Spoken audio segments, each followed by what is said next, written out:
C'est dur, hein. Allez, on commence la revue de presse internationale par une critique étonnante à l'encontre de la France.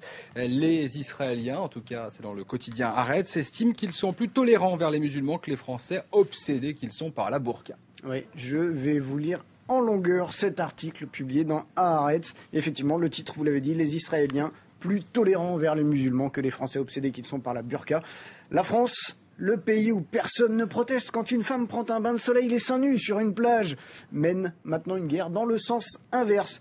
Alors, le Haaretz nous explique. Le problème constitutionnel est complexe. Comment une démocratie occidentale, symbole de la liberté à travers le monde entier, peut-il dicter à ses habitants jusqu'à quel degré ils doivent s'habiller? La critique est assez étonnante, mais elle est vraiment appuyée. Derrière la question constitutionnelle, la question du voile est un nouveau test pour les nerfs à vif de la France dès qu'il s'agit des droits de la minorité musulmane. Ça, c'est ce que dit Haaretz. Et puis, ils poursuivent. Pour les Israéliens, ce débat français est aussi fascinant qu'étrange. En Israël, cela ne viendrait à l'idée de personne de prohiber un habit aussi extrême soit-il. À Tel Aviv, par exemple, les ultra-orthodoxes ont leur plage où ils peuvent se baigner habillés de la tête aux pieds. Et une femme musulmane peut se baigner avec autant de tissu qu'elle veut sur elle.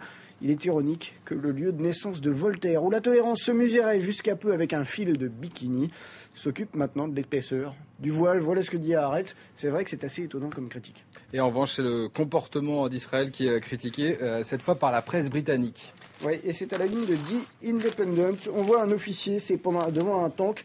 C'est pendant l'opération à Gaza en janvier 2009, l'opération Plan Durci.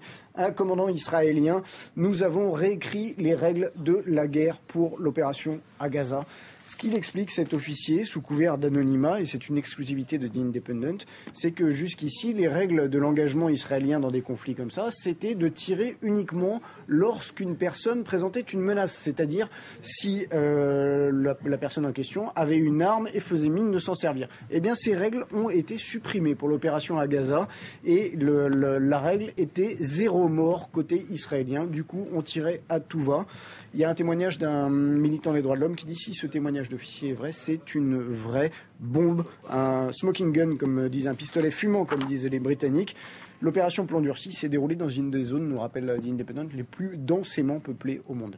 Et 2 officiers israéliens ont d'ailleurs reçu un blâme hier, vendredi soir, pour avoir tiré des obus dans des zones habitées durant cette guerre de Gaza.